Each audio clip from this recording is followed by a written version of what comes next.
Terima kasih pemirsa Anda kembali menyaksikan Kominfo Newsroom. Pemirsa, kondisi geopolitik yang tak menentu berdampak besar terhadap sektor ekonomi di berbagai negara. Sejumlah negara maju saat ini diisukan masuk dalam jebakan resesi ekonomi secara teknikal, seperti halnya Jepang dan Inggris yang diisukan masuk dalam resesi ekonomi teknikal. Sebagai salah satu negara tujuan besar ekspor Indonesia dan investor besar Indonesia, pemerintah Indonesia perlu waspada terhadap isu resesi ekonomi negara maju tersebut. Dan pemirsa, bagaimana mitigasi risiko pemerintah memantau dampak investasi Jepang di Indonesia dan iklim ekspor Indonesia ke Jepang? Untuk membahasnya saat ini kita sudah terhubung bersama dengan Asisten Deputi Kerjasama Ekonomi Asia Kemenko Perekonomian, Bapak Bobi Kristiagian. Selamat sore Pak Bobi. Selamat sore Bu Mona. Baik, Pak Bobi, salam sehat. Terima kasih sudah bergabung di Kominfo Newsroom pada sore hari ini. Pak Bobi, kita langsung saja. Pada saat ini Indonesia dan Jepang kita mengetahui bahwa memiliki hubungan kerja sama yang baik melalui sektor ekspor dan investasi. Tapi melihat isu resesi teknikal yang dialami oleh Jepang, bagaimana upaya yang dilakukan oleh pemerintah Indonesia mitigasi risiko begitu Pak untuk mencegah kemungkinan terburuk terjadi nantinya Pak Bobi? Baik, terima kasih Bu Mona. Indonesia dan Jepang memang merupakan mitra paling dekat dan memang itu juga ditunjukkan dengan pertamanya Indonesia memiliki Economic Partnership Agreement itu adalah dengan Jepang. Waktu itu dimulai pertama kali tahun 2007. Jadi untuk menghadapi tantangan dinamis ekonomi global termasuk adanya resesi teknis di Jepang, pemerintah Indonesia telah dan akan terus mengambil kebijakan ekonomi preventif seperti menjaga stabilitas ekonomi, melalui menjaga inflasi tetap rendah dan menjaga nilai tukar rupiah tetap stabil. Mendorong pertumbuhan ekonomi dengan meningkatkan investasi dan mendorong ekspor. Dan yang ketiga adalah melindungi masyarakat miskin dan rentan dan dampak perlambatan ekonomi global dengan memberikan bantuan sosial dan subsidi. Melakukan yang keempat adalah melakukan reformasi struktural untuk meningkatkan daya saing ekonomi Indonesia yang meliputi penyederhanaan regulasi, peningkatan kualitas infrastruktur, dan peningkatan kualitas pendidikan dan keterampilan tenaga kerja.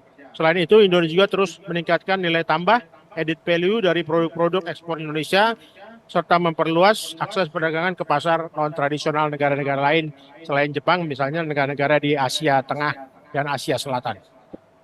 Baik, Pak Bobi, dari penglihatan Pak Bobi dan juga kacamata dari pemerintah dalam hari ini Kementerian Perekonomian, Kemenko Perekonomian, apakah isu resesi teknikal ekonomi Jepang ini akan mempengaruhi iklim ekspor di Indonesia, Pak Bobi? Dan memang iya, seperti apa dampak yang kira-kira nanti akan terjadi dengan hal tersebut? Terima kasih Bu. Sektor yang akan terpengaruh terutama adalah produk-produk ekspor utama kita ke Jepang, mengingat akan melemahnya permintaan dan konsumsi selama resesi. Nilai ekspor dan impor Indonesia ke Jepang pada tahun 2023 mengalami penurunan 11,2% dibandingkan tahun 2022.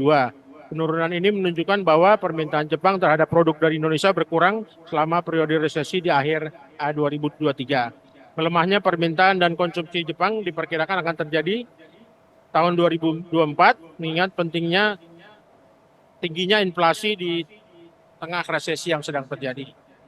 Produk-produk ekspor Indonesia ke Jepang harus bersiap untuk adanya penurunan permintaan dari Jepang ke Indonesia.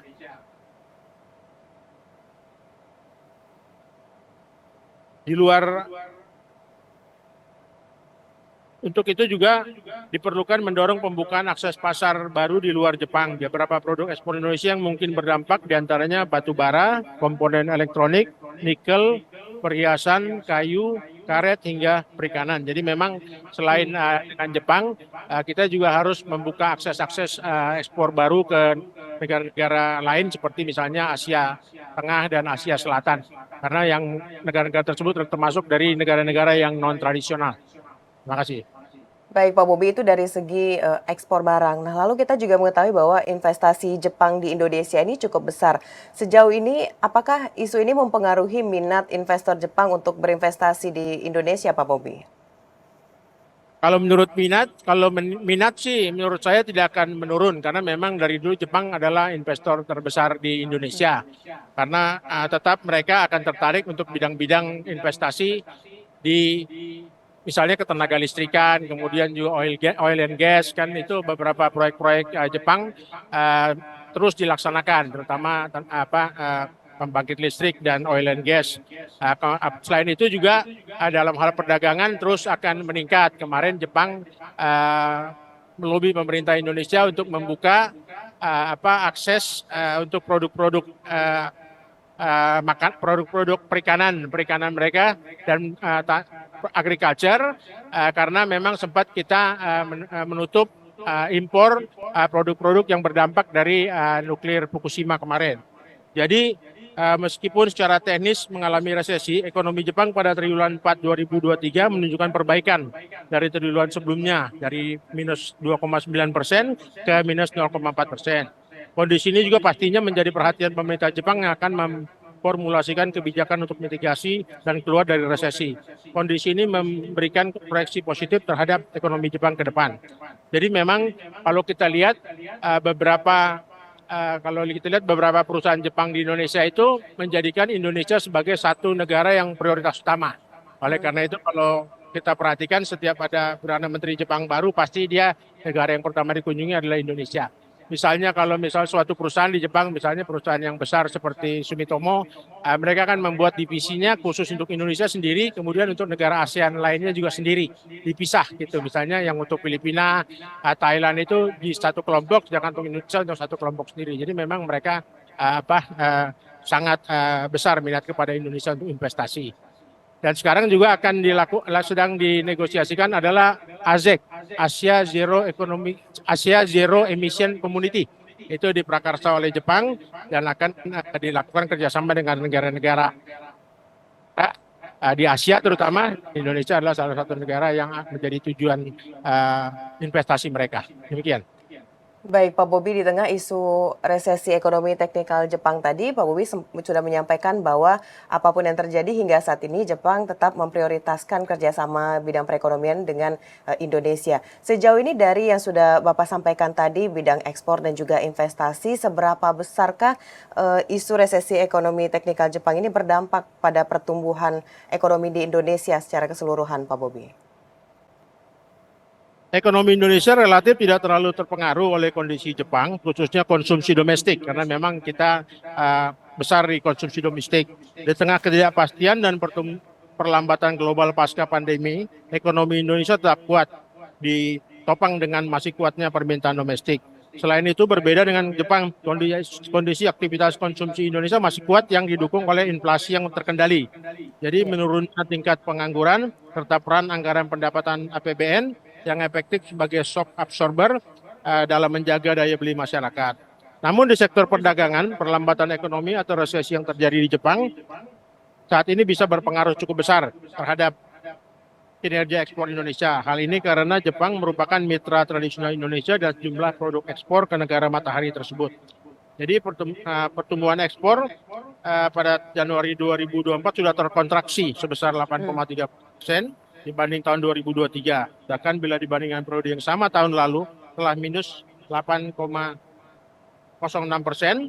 nilai ekspor Jepang hanya sebesar 20,52 miliar tahun lalu.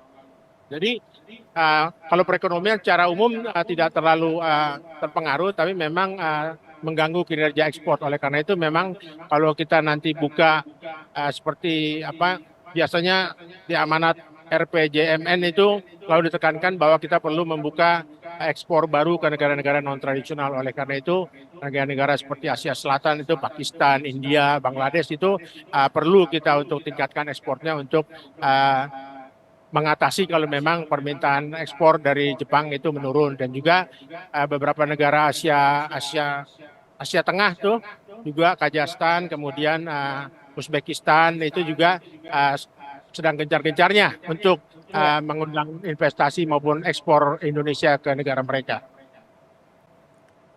Demikian, baik Pak Bobi, tidak hanya Jepang, Indonesia juga memiliki 12 negara prioritas ekspor begitu Pak. Lalu di tengah gejolak konflik geopolitik saat ini, apakah ke-12 negara tersebut mampu mendorong neraca perdagangan dan pertumbuhan ekonomi di Indonesia, Pak Bobi? Ya, jadi Indonesia telah menyusun atau menetapkan perluasan akses pasar non-tradisional sebagai strategi ekspor nasional. Jadi kebijakan itu bertujuan untuk meningkatkan nilai tambah produk yang diperdagangkan, melakukan ekspansi dan penetrasi ke pasar ekspor non-tradisional, serta meningkatkan akses pasar internasional melalui perjanjian perdagangan dan misi dagang. Salah satu wujud kebijakan dengan 12 negara target prioritas adalah Arab Saudi, Belanda, Brazil, Chili, China, Filipina, India, Kenya, Korea Selatan, Meksiko, Uni Arab Emirates, dan juga Vietnam. Jadi kita juga meningkatkan EPA, Economic Partnership Agreement, atau CEPA kepada negara-negara lain. Karena memang kita tidak bisa bertumpu kepada pasar tradisional saja seperti Jepang tadi, juga Korea gitu. Itu hal-hal yang kita lakukan dengan memperluas akses ke pasar non-tradisional. Indonesia dapat mengurangi ketergantungan pada pasar ekspor tradisional. Jadi itulah kira-kira yang ditetapkan pemerintah oleh Presiden Jokowi, bahwa ya kita harus memperkuat CEPA kerjasama Comprehensive Economic Partnership Agreement dengan negara-negara lain. Makanya Jepang tadi yang kami katakan adalah yang pertama, tapi habis itu telah diikuti oleh Korea. Saat ini Korea juga termasuk yang aktif. Kemudian juga beberapa negara di Amerika Latin ya seperti Chili gitu juga udah, dan kemarin juga Uni Arab Emirates. Uni Arab Emirates juga sudah ditandatangan CEPA-nya. Dan kadang-kadang kita lakukan tidak melalui bilateral tapi melalui juga ASEAN Plus gitu. Itu juga salah satu upaya untuk meningkatkan ekspor. Demikian. Baik, itu adalah hal yang dilakukan oleh pemerintah Indonesia kepada pihak eksternal, begitu Pak ya, kerjasama dan juga kebijakan-kebijakan. Lalu Pak Bobi, untuk pihak internal, apakah pemerintah saat ini memiliki adanya bimbingan atau pelatihan ekspor bagi pelaku UMKM yang ada di Indonesia, Pak? Ya, ada Bu. Ada beberapa kegiatan yang dilakukan oleh pemerintah dalam menyediakan bimbingan dan pelatihan ekspor bagi pelaku UMKM. Yang pertama adalah fasilitasi UMKM Go Export.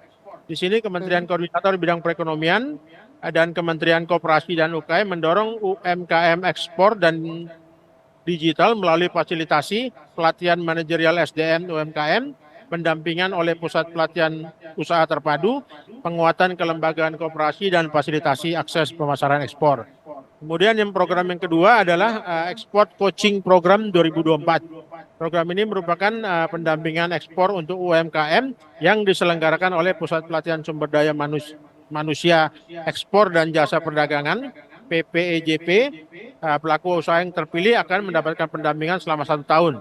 Jadi lembaga ini berada di lingkungan Kementerian Perdagangan, dan PPEJP ini memiliki tugas melaksanakan pengembangan sumber daya manusia ekspor, mutu, personil, metrologi legal, dan jasa perdagangan untuk dunia usaha dan masyarakat.